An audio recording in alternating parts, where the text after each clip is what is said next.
Wait a minute. Okay. Okay, so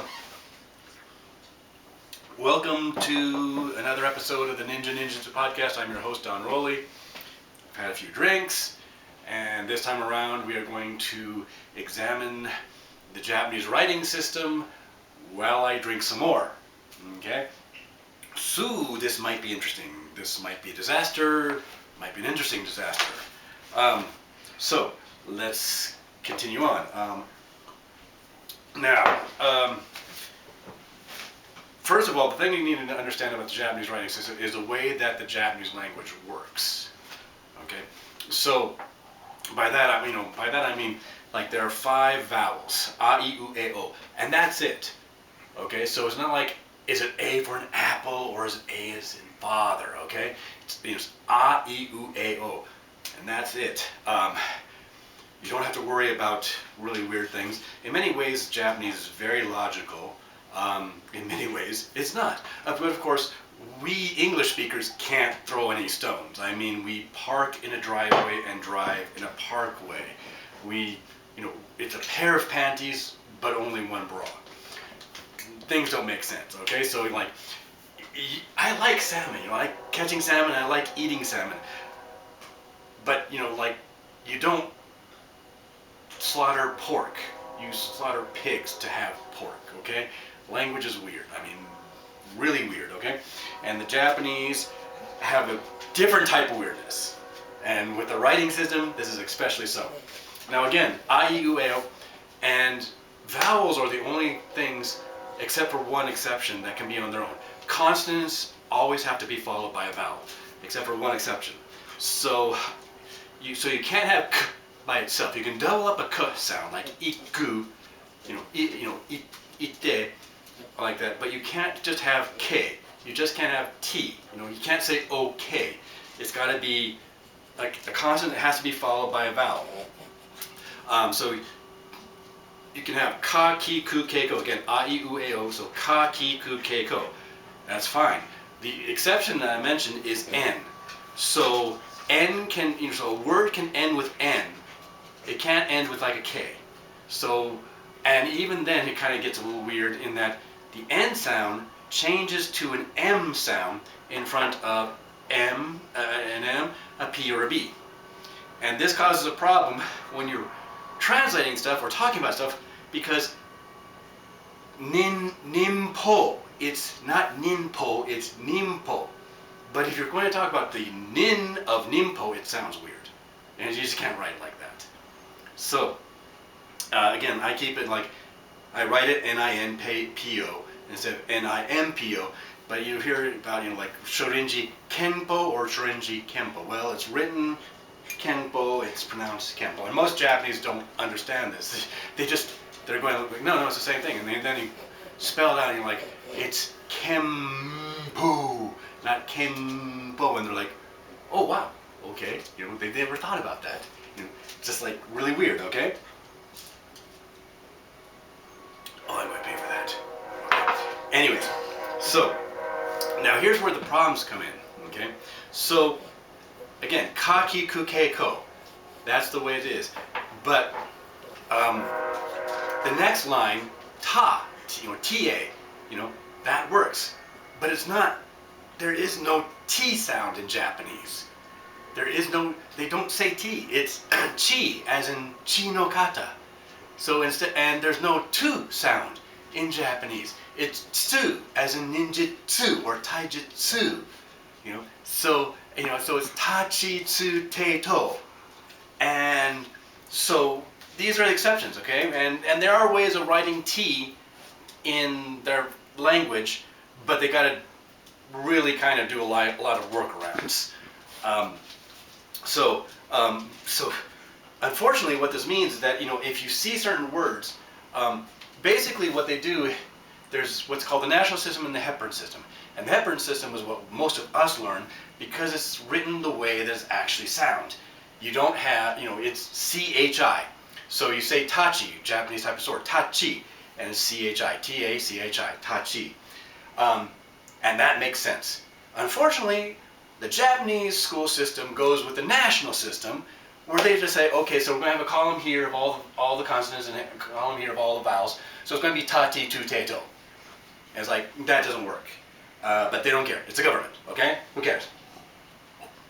So you go into, instead of ichimonji no kamae, you got itimonji, you know? And, you know, instead of anything logical, you know, you got really weird stuff going on. So sometimes when you see Japanese translate stuff, they will come up with the most bizarre ways of spelling things.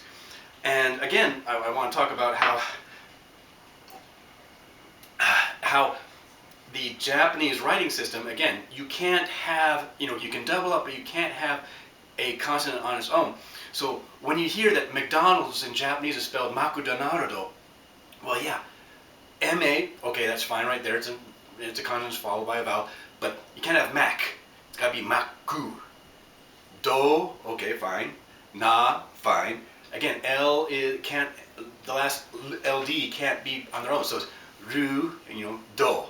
Maku, do, na, ru, do. It makes sense when you understand that. It's really weird sounds. I mean, so they're going to call you, you know, again, my name is Don, and again, stops with an N. Oguri Sensei always used to call me Don-san. And Sayako once said, shouldn't I be Don? I go, well, like, I'm not going to correct him. Do I look that stupid? So that's the Japanese way of saying things. Now, the Japanese borrowed, as you probably know, Kanji, Chinese characters from China, and it didn't work out.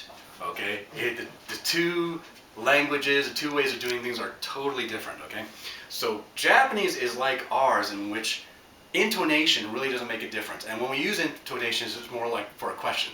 You know, this is a book as compared to this is a book.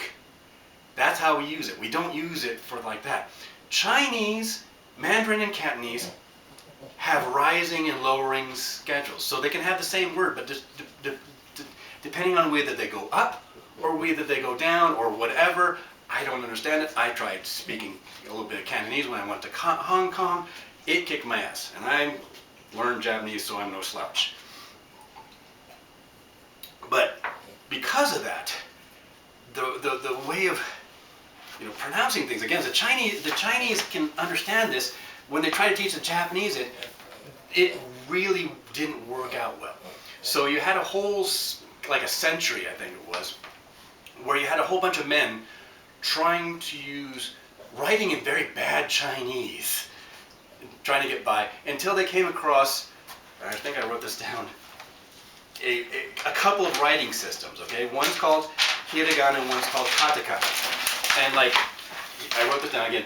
This is to in katakana, hiragana. And this is to in hiragana, okay? And modern days, they tend to use katakana for foreign words and hiragana for native Japanese words. But when you deal with the, you know, translating the stuff that I do, back in the day, this was considered masculine, manly, mostly, yeah. Whereas this was more feminine and such like that. So the first novel, possibly in the world, was called The Tale of Kanji, written by the court lady, something Shikabu, and possibly the first novel ever made, you know, ever written in the world, and it was written in hiragana. And there's actually cases of men writing stuff, you know, travel journals and stuff like that to distribute, pretending to be females because they can get away with writing in hiragana rather than kanji, you know, the whole thing. Now what happens, you know, so you can see that. Now what happens is that, you know, very simple here. Okay, so we got, this is the person. This is a character for person, okay? Now you can kind of see it, right? So, you know, he doesn't have the arms. You know, you don't got any arms, Lieutenant Dan! But yeah, here, you know, without the arms. Now, what happened was that they originally tried to do this in Chinese. And as I said, it didn't work out because, you know, again, I think the Chinese word is jian. And it came to be jin or nin in Japanese. But the problem was that they already had a word for person in Japanese when the Chinese came along. So what happens is that basically jin or nin is like sencha as we use in English. You know, like we say century or centurion, or 100 cents make a dollar cent. You know, centipede. So, but we say, you know, 100 legs. You know, how many legs does it have? He has 100 legs, but it's centipede. So jin and nin are typically used. Jin and nin are typically used when you're combining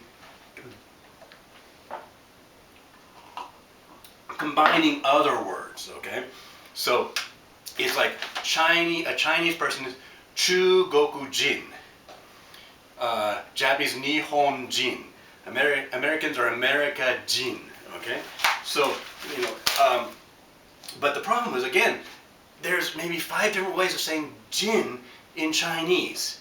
So you got all these words that sound the same but have different meaning in the kanji, because the Japanese screwed up the pronunciation and the thing like that. And again, and there's different dialects of Chinese, and some of the pronunciation changed over the years. So you've got things that sound the same but have different meanings. And this is especially true when you're dealing with made-up names, titles, like Bujinkan, okay? Bujinkan was put together as a title for the organization, Bujin. There's maybe 30 different combinations of Bujin that you can do. So when sometimes Japanese say, well, what does that mean? I'd have to see it. They'd have to actually see the kanji to understand if you're talking about Bujin as in warrior god, or if you're talking about warrior person, because I just talked about how Jin is that. So Bujin could be warrior person, or whatever. So this is, you get into this, and yeah, and this is the whole thing.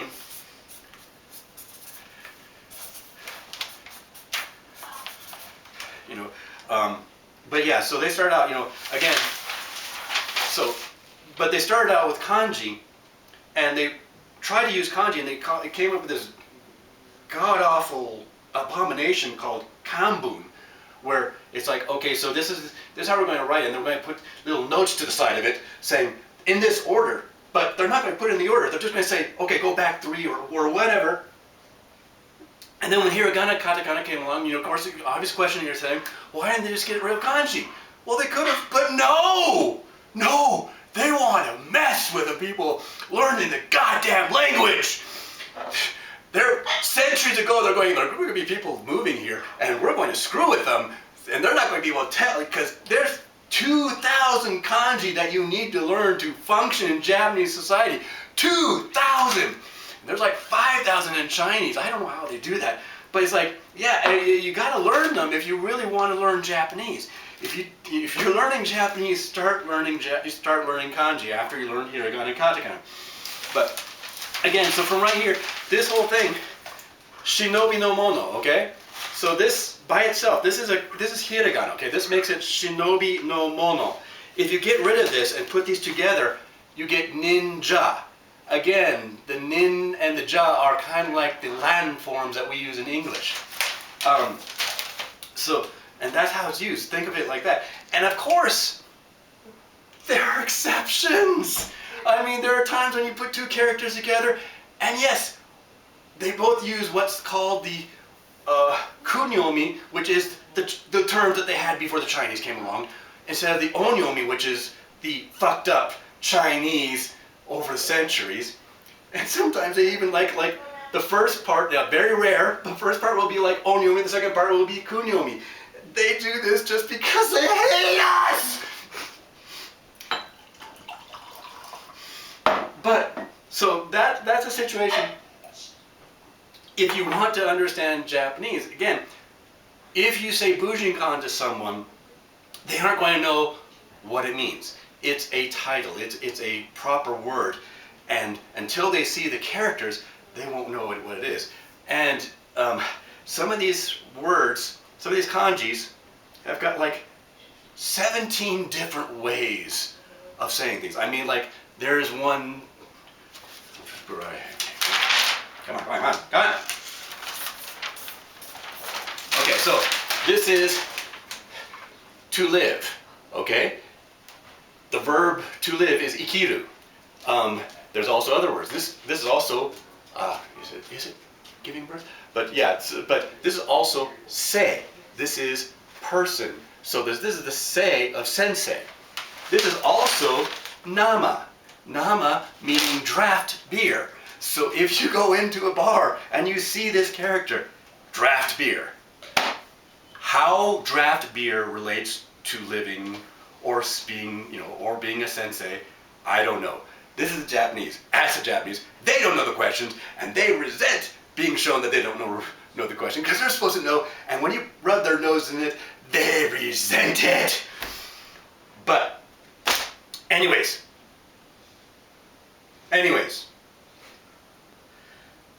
yeah, that's it for this time. I'm going to go drink some coffee. Thanks very much.